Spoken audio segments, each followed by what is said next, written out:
Buenas tardes, mi nombre es Lisbeth Chirinos, soy estudiante de la carrera de Derecho de la Universidad Bicentenaria de Aragua y este espacio lo hemos destinado para desarrollar un tema muy importante en el ámbito jurídico, el cual trata sobre el Estado civil, cómo entendemos el Estado civil, sus capacidades, incapacidades y las implicaciones legales que tenemos con respecto a este tema. Como futuros profesionales del derecho, tenemos la responsabilidad de garantizar que la justicia se aplique de manera equitativa y transparente. Esto implica comprender muy a fondo los conceptos de Estado civil, capacidad e incapacidad y sus implicaciones legales. Adicional a esto, tendríamos que también evaluar lo que es la interrupción y la inhabilitación, los cuales son consecuencias de esta incapacidad en el ámbito jurídico. A través de esta presentación vamos a analizar estos conceptos en profundidad y vamos a explorar la relevancia y los desafíos que plantean. Vamos entonces con el tema inicial, que es el significado de la noción del Estado civil. El Estado civil es mucho más que una simple etiqueta. Como dijéramos, estoy Estado civil soltero, Estado civil casado. No, el Estado civil es el conjunto de atributos que definen la posición de una persona dentro de la sociedad y dentro del Estado. Este Estado civil viene a incluir aspectos como el parentesco, el matrimonio, la nacionalidad y la edad, que son fundamentales para determinar derechos y obligaciones. Es una condición permanente el concepto como tal, aunque puede cambiar a lo largo de la vida.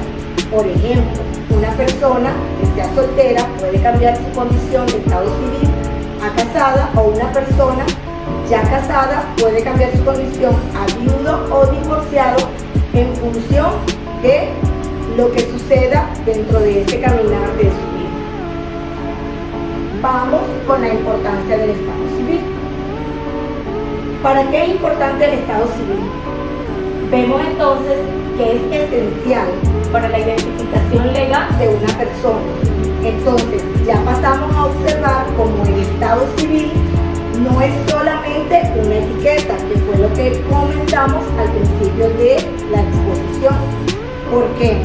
Porque este tema de lo que es esencial va a permitir, además de identificar a esa persona dentro de la sociedad, le va a permitir identificar al Estado y conocer su situación jurídica en relación con la familia y la sociedad.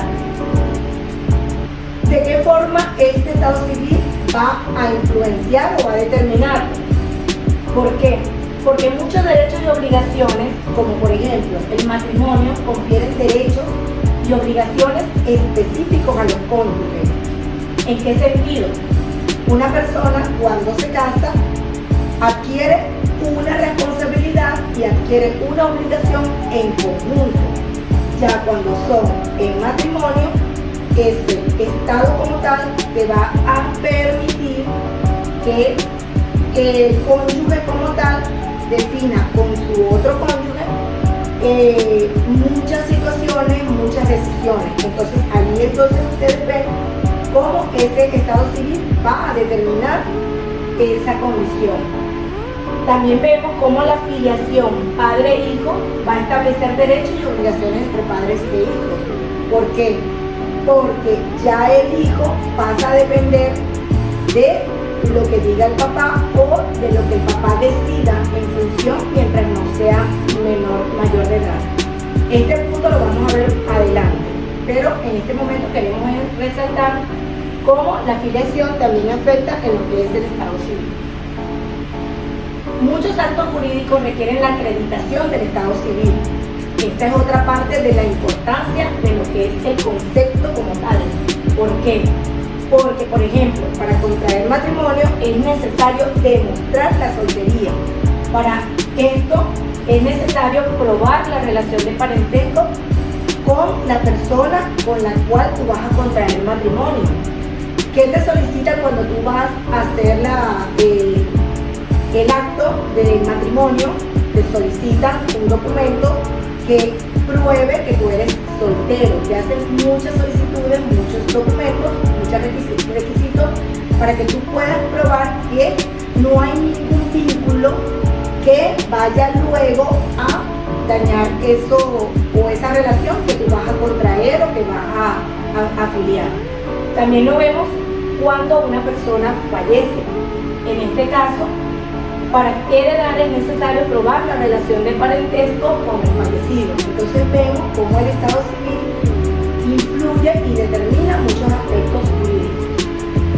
Un ejemplo muy sencillo y que siempre lo vivimos a diario es cuando en un juicio de sucesión que hay un fallecido, el Estado civil de los herederos va a determinar quiénes tienen derecho a la herencia y en qué proporción.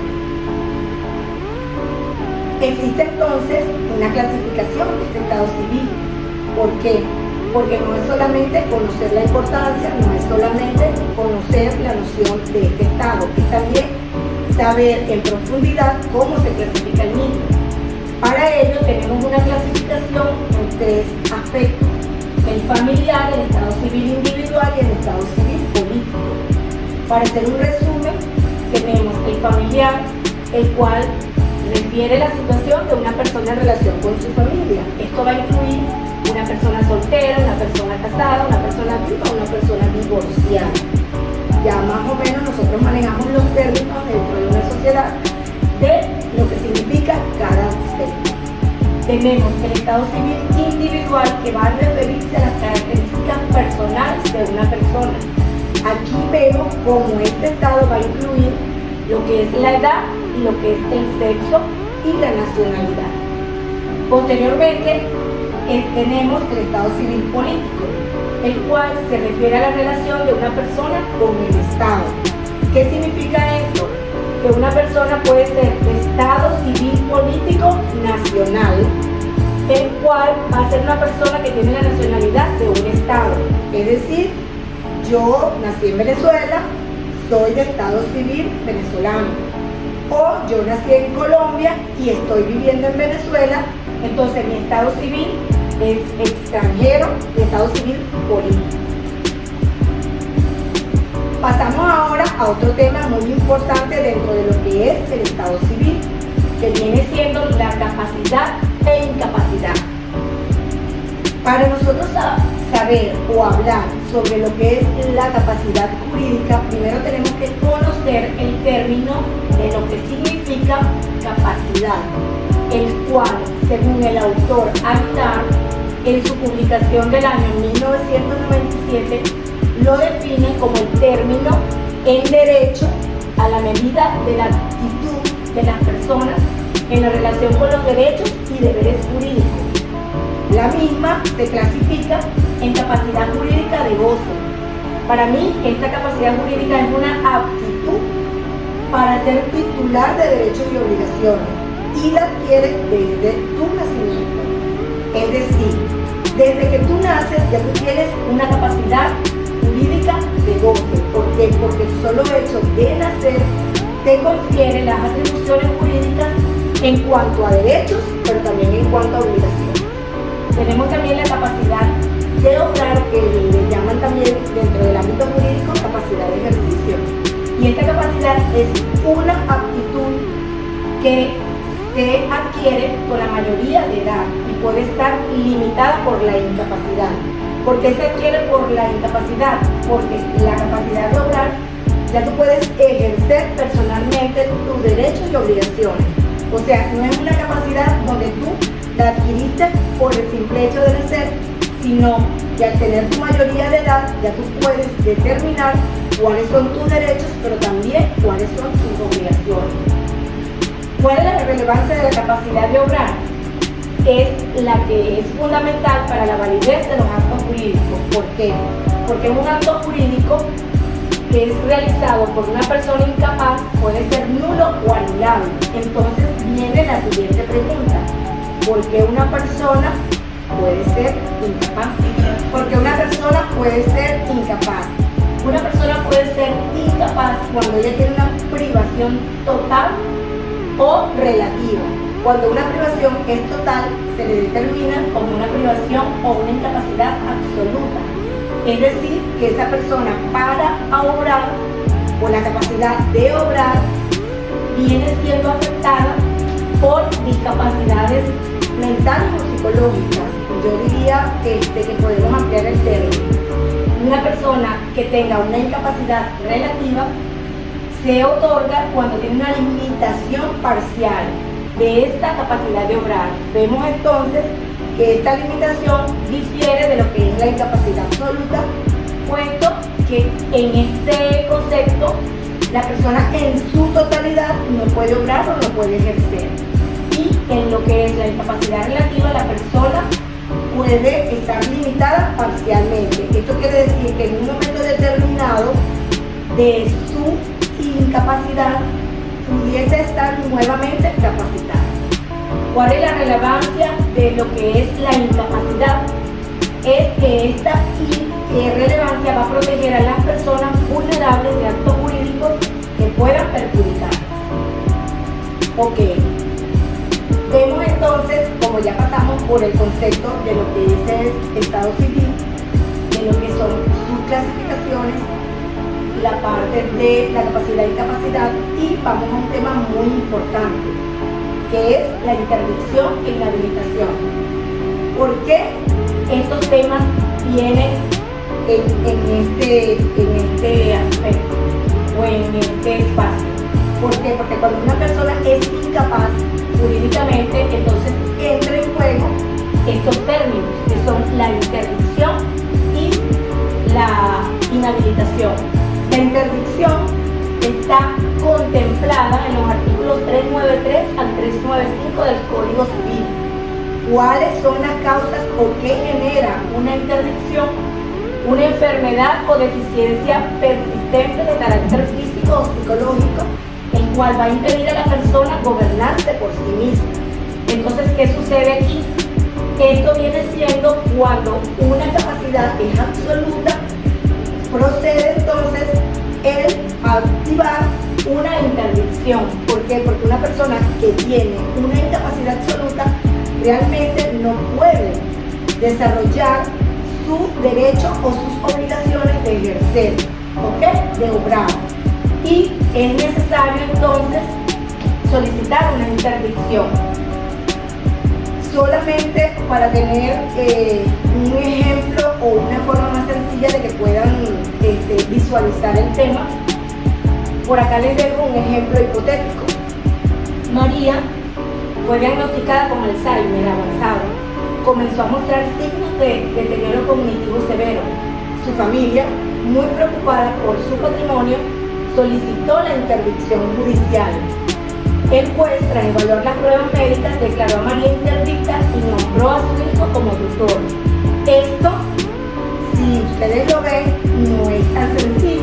La persona que solicita una interdicción debe demostrar ante un juzgado, ante una persona jurídica competente, toda la documentación necesaria para demostrar que esa persona es incapaz de forma absoluta y por lo cual necesita una interdicción y un tutor para que esa persona pueda proteger sus derechos y sus responsabilidades. Vemos entonces también cómo la inhabilitación, la cual se encuentra contemplada en los artículos 410 al 412 del Código Civil, también vienen generados por ciertas causas. Una de ellas viene la prodigalidad, o una de ellas es la prodigalidad, la cual es la forma de gastar desmedidamente. Y esto puede contener como consecuencia una condena penal que conlleva la inhabilitación, entre otras cosas. ¿Cuáles son los efectos jurídicos de esta inhabilitación? Que el juez debe hacer un nombramiento de un curador que asiste a la persona inhabilitada en ciertos actos jurídicos y la limitación de la capacidad para realizar ciertos actos como vender bienes o pedir préstamos. Estos efectos jurídicos de alguna manera garantizan los derechos y las obligaciones de la persona que ha sido inhabilitada. Un ejemplo hipotético para desarrollar este tema sería el de Carlos, un empresario exitoso, el cual comenzó a gastar grandes sumas de dinero en apuestas y juegos de azar. Su familia, alarmada por su comportamiento, solicitó la inhabilitación judicial. El juez, tras evaluar las pruebas, declaró a Carlos inhabilitado y nombró a su hermano como curador, limitando su capacidad para realizar ciertos actos financieros. Allí vemos entonces cómo esta inhabilitación es parcial. ¿Por qué? Porque el juez no lo ha inhabilitado en forma absoluta, sino en forma parcial, porque habrán ciertos actos financieros donde Carlos no podrá realizar ningún tipo de acto jurídico. ¿Por qué? Porque el juez del juzgado va, según las pruebas que presentó su grupo familiar, va a determinar que Carlos no es lo suficientemente capaz para obrar, ni para ejercer su patrimonio, que son sus derechos, ni para ejercer sus obligaciones, que son las de cumplir con algún préstamo, y de alguna manera garantiza a Carlos el derecho de sus bienes como tal. Bueno, en conclusión, vemos que el Estado civil, las capacidades y las incapacidades son conceptos fundamentales en el derecho, los cuales regulan la situación judicial de las personas. El Estado civil va a definir la posición de una persona en la sociedad y la familia, mientras que las capacidades van a determinar su aptitud para ejercer sus derechos y obligaciones. Las incapacidades, ya sean totales, que ya lo hemos conversado, que se trata sobre la interdicción, o parciales, que sería la inhabilitación, van a establecerse para proteger a aquellas personas que por diversas razones no pueden tomar decisiones por sí mismas. Por eso es que entra en juego estos dos conceptos dentro del ámbito jurídico para poder defender los derechos y las obligaciones de las personas dentro de una sociedad. Queda aquí entonces comprender estos conceptos, cuáles, lo que es el Estado civil, capacidades, incapacidades, y lo que genera en consecuencia sobre la incapacidad de los derechos y obligaciones de una persona. ¿Para qué? Para que pueda ser protegida los derechos y la dignidad de todas las personas, especialmente aquellas en situaciones de vulnerabilidad. Vemos entonces, o llegamos a la pregunta final, o dejo el tema y la pregunta para su reflexión. Queda saber cómo podemos, como sociedad, equilibrar la necesidad de proteger a las personas con capacidades limitadas, con respecto al respeto a su autonomía y dignidad. Muchas gracias por su atención. Espero que este material les sirva de apoyo a todas las personas que están en el estudio de la carrera de Derecho y que de alguna manera requieran el material para formar o afianzar su estudio. Muchas gracias.